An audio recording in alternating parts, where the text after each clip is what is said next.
Moi! I would like to start the second chapter of this series of documentaries called Suomelle, saying thank you to the viewers for the unexpected success of the first episode called Thinking Linear, that have reached almost 2,000 views between the three languages that has been published in over 30 countries. In fact, I will dedicate few seconds to show some pictures related to this strange world lines mystery that show them in Canada and Iceland. The first picture on the screen presents one of these massive lines on the territory of north of Quebec, east of Canada, taken from the airplane by the Canadian researcher Verbaholic, that, by the way, have contributed enormously to the creation of this series of videos, not only with images, but with help in the narrative, having knowledge of multiple languages, and is not the only person that have contributed in this way. Also, an amazing United States friend called Brad Storm have contributed in the same way. On the screen at this moment you can appreciate one of her pictures. But let's continue with this world lines enigma.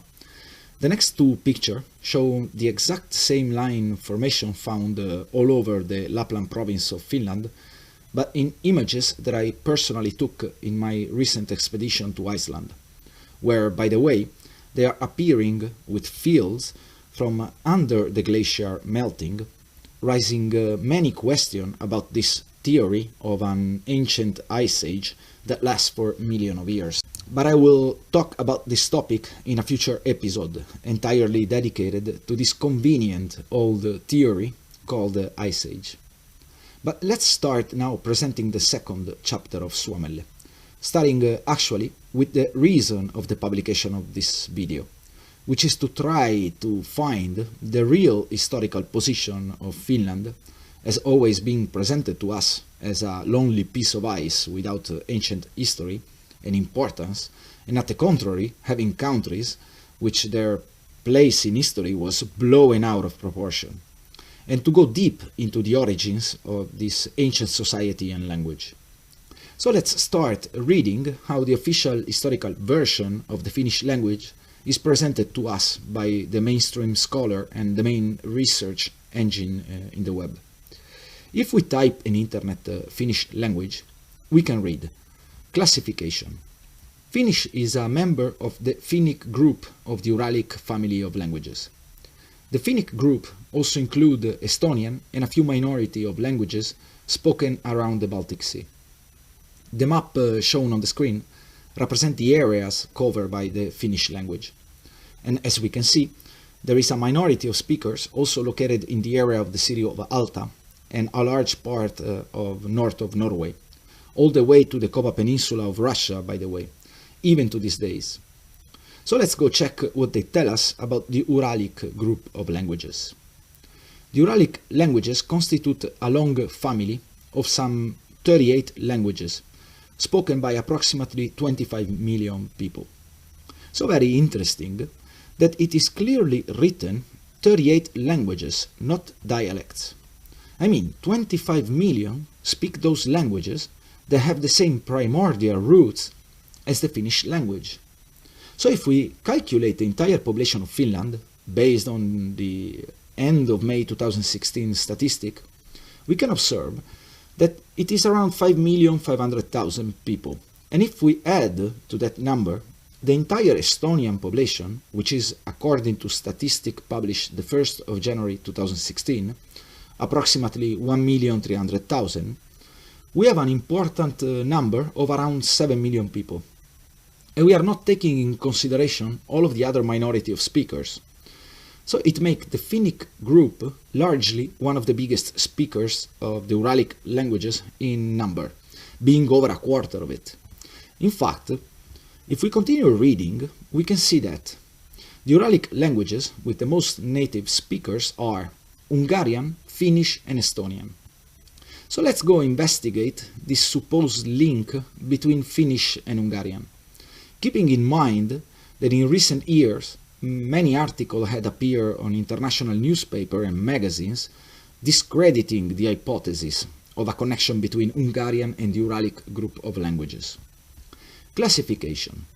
Hungarian is a member of the Uralic language family.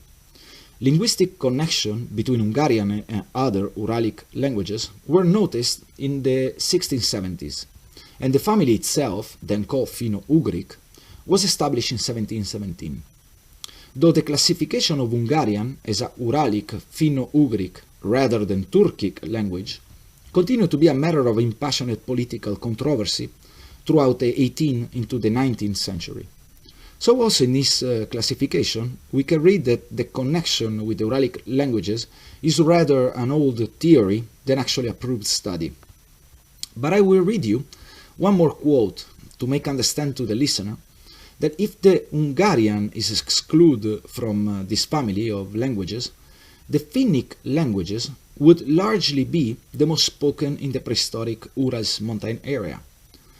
It was thought at first that Finnic and Ugric, Finno-Ugric, were closer to each other than the Samoyed branch of the family, but this position is currently considered questionable.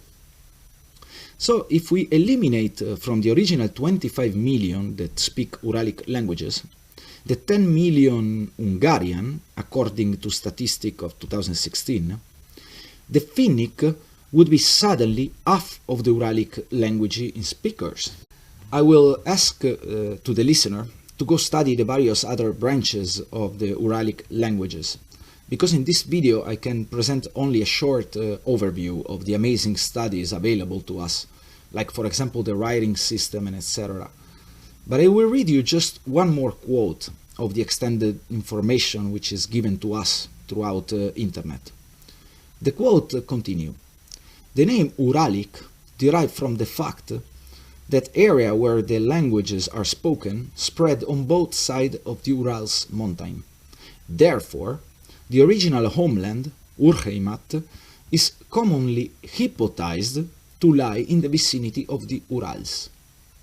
So let's try to find out this hypothetical homeland in the Urals mountain areas.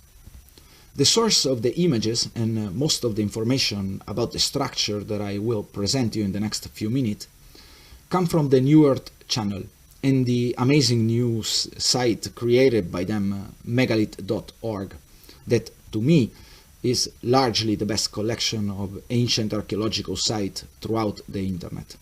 And after the publication of this chapter of Suomelle, I will present on my YouTube channel Life Creation 2 of them videos about the megaliths of Urals and from all over the planet. So let's move our research for answer to the unexplored and mysterious area of Urals. The map on the screen shows the location on the planet of this mountain chain. I will now present to the viewers some photographs of some recent discoveries and less known to the public archaeological sites throughout the mountains of Ural, most of them located in very remote areas. I will ask the listener to keep in mind at this point what we just have learned about the origin of the Finnish language, which point exactly in this specific region of the world. In these first few images, we can appreciate a clear modification of the stones from its original natural formation, with way too many right angles and smooth surfaces, along with clear machine tool marks present in areas where no ancient civilization has ever been recorded. Especially in this particular photograph, the machine tool mark is extremely evident. But let's continue with the next archaeological discovery that, to me, is the most impressive and enigmatic: the presence of an enormous black pyramid. As we can observe on the picture, an entrance was found under it, and I repeat that the area where this structure lies is extremely remote, with many days of expedition by walk in this unpopulated forest to reach it. Again, no known civilization has been ever recorded in the area. For more detail about this astonishing site, watch the documentary of the newer channel that I will present right after this episode on my YouTube channel about the Urals megalith. But let's start to go with order, making a list of the megalithic sites found throughout the Urals mountain. Let's begin with a recently discovered site. If I'm not mistaken, was discovered in autumn 2013. Its name is Gornaya Shoria. As we can see on the images, the megalithic stones that are part of this wall are enormous, making them most probably the largest megalithic stones ever discovered. The perfection of the way that they fit together challenge any construction technology available to us even to these days. The idea that primitive people were able to cut, transport, and lift such gigantic stones is completely disconnected from reality. As we can see on this picture, between the blocks not even a knife could be inserted. And in this other photograph, we can appreciate the perfection of the stone masonry. In the next couple of pictures, we can see the gigantic size of the megalithic block that form the structure. The idea that prehistoric people with simple tools have built such an incredible complex, as I said earlier, is completely disconnected from reality, and that the evolution theory presented to us by so-called historians, making us the most advanced human species ever exist in history, is highly questionable. I will show you, to give credit to my conclusion, another astonishing structure recently discovered in Brazil. This wall is composed of stone block long up to 30 meters, and who knows the tons that could weigh each one of these bricks. But the question are, what happened to it? How did it got destroyed? The stones that once were forming this structure, they are scattered all over around the wall. Which force could have break it apart? But the main point is that to recreate such giant wall as the one found in Gornaya Shoria, we would need heavy machinery of gigantic sizes, like the one shown on the screen. And the idea that primitive people with chicken bones and ropes have built them is ridiculous. Also, the wall of Gornaya Shoria, something very impressive happened, like in the case of the Brazilian War. There are massive stone bricks scattered all around the structure, and the question arises again, what happened to this place? Some unknown force have destroyed it, throwing these stones many meters away from their original position. Can you please just look at the wall showing these images? How did they put those stones on top of each other to form such monstrous wall? Even today we would have problem to achieve the same result. My father is an important architect, and since young age I've seen with my own eyes building massive industrial complexes. But something of this size defies logic. As we can see in these pictures, the stones look if melted on the spot, raising the question of if those blocks were quarried from natural rock or made of some sort of geopolymer or manufactured material. The stone look as if liquefied at some point during the construction or the destruction, and it's not only a phenomenon of this area. All over the globe where there's megalithic structure we can observe this situation, like for example in this picture from Kazakhstan, where the rocks really look melted. Just imagine the temperature that is needed to have such result. Very peculiar structures and tunnels are found all over the Urals mountain area. Well, most probably where those primitive people were munching bananas, I guess. Also in the area of Gornaya Shoria, as in all of the structure found in the Urals and all over the world, we can observe some very strange holes, very similar, if not identical, to those found in various locations throughout Finland, called Idenkirnut, or pothole. On the screen, you can see the comparison between the one found all over the Urals mountain and the one present in Finland. But the point is that they are found also in desertic area like Kazakhstan or tropical areas like Brazil. By the way, the one in Kazakhstan, they are also on vertical cliff. The original theory about their formation is given to ice melting and making the stones rolling as crazy and grounding the edges of the rocks, forming larger and larger holes. But due to their presence in warm areas of the planet and cliff, make it a very questionable theory. But I will not talk about this subject in this episode, because I will dedicate an entire chapter of this series of documentaries about strange structures and geological formation throughout the Finnish landscape. But now let's continue our research for this original hypothesized homeland of the Finnish language, examining another archaeological site found in the Urals.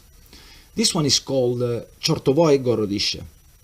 Again, we can observe enormous blocks and megaliths scattered around a bit everywhere. But in this particular picture, we can see some sort of bending material between the stones that form the structure. Will be interesting to know what actually is. Look if it's holding the stones together, like some sort of concrete. And also in this site, the wall is baffling. How did those primitive people put the stone blocks one on top of each other? But what interests me the most about this wall is the peculiar composition itself. Can you see how the stones look like pancakes? And what it called my attention is the similarity with an ancient structure found in Finland, precisely in the Lapland province. The stones used in this Finnish site are very similar to those found in Chortovoi Gorodiche. And not only. We can find the same stone wall style in many other archaeological sites throughout the world. These are found, for example, in Japan and France, and the similarity is obvious. But I will not talk about this Finnish wall yet, because I will include it in the future episode about strange structure found all over Finland. But let's continue. The next site is called Arakuski Shihan. I have to say that this wall is my favorite for many reasons. To start, is absolutely astonishing how gigantic is the structure. Please look at the size of it and of the blocks that it is composed.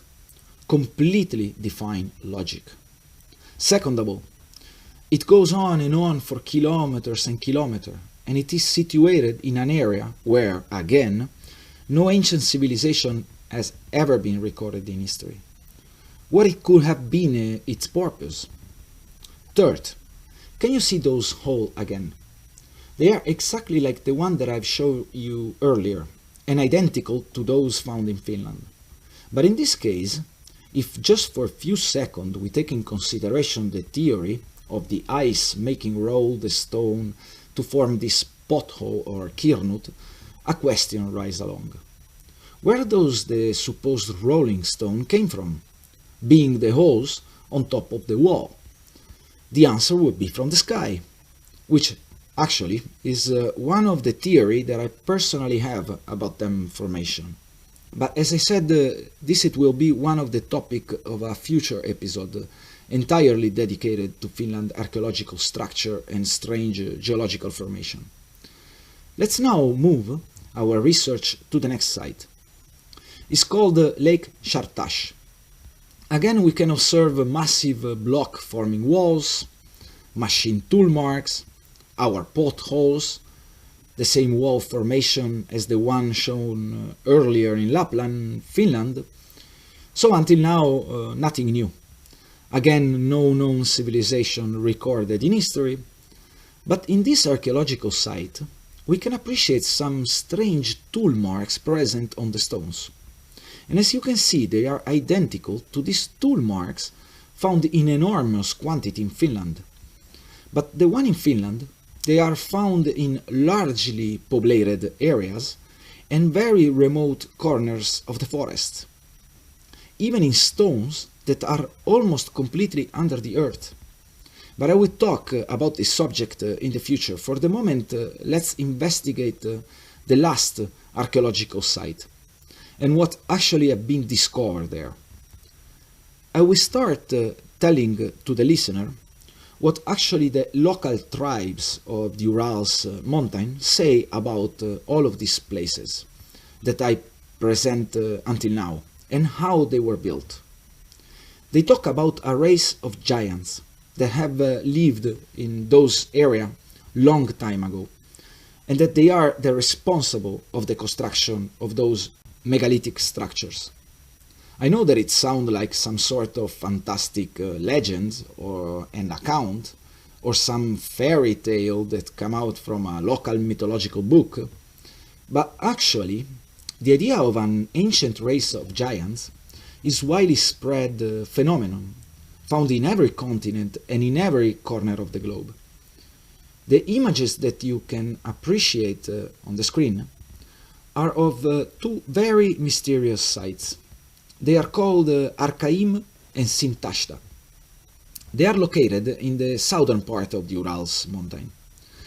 Apart from the staggering pattern that those ancient places are composed of, the interesting discovery was of some very peculiar elongated skulls that they were found on this particular spot.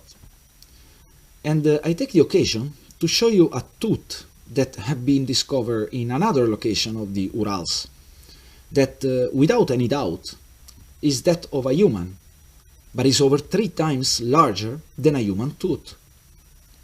In this other photograph we can see a very strange sign on a stone, also found in the area of the mountains of Ural.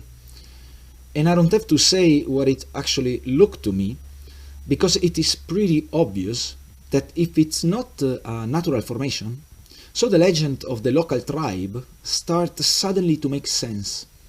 And as I said earlier, is a worldwide belief that in some point of our so-called evolution, we were walking on this earth along with a race of giant people. The picture appearing on the screen are showing the same cranial deformation, but in another side of the world. These are the Paracas skulls of Peru. And what is interesting about these particular skulls is that some of them have actually still conserved the hair on their heads, and that once analyzed, they show up with Caucasian DNA. So, how does Caucasian people end up as royal families of the Incas Empire? Thousands of kilometers and an entire ocean separating the two lands. But it gets trickier. Peru and Russia are not the only two countries to have discovered elongated skulls. This is from Malta, in the Mediterranean Sea. And these are from Chile and the Patagonia of Argentina. But we can go in many countries and find out that they have their own cranial deformity on ancient skulls, like in this case where one of these skulls was well preserved and discovered in Tasmania. I think that it is exposed in a museum in Germany. And it is not only in mummies that we can find them. The Egyptians have dedicated many statues to their various royal families. And this is the result.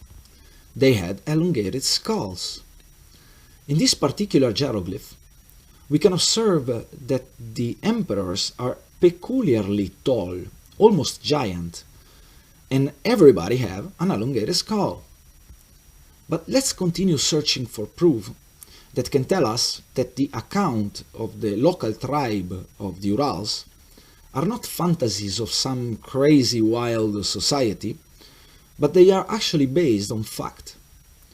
The next few articles are from United States, and not only local newspaper write about skeletons of gigantic dimension, but also the New York Times have its own publication describing the discovery of bones of a race of giants. If somebody is interested in studying this worldwide phenomenon, I recommend the documentaries of Jim Vieira, but you can find thousands of videos about this topic. But I will just read you a last quote. The eyes of that extinct species of giant, whose bones fill the mound of America, have gazed on Niagara as our eyes do now. Abraham Lincoln, 1848.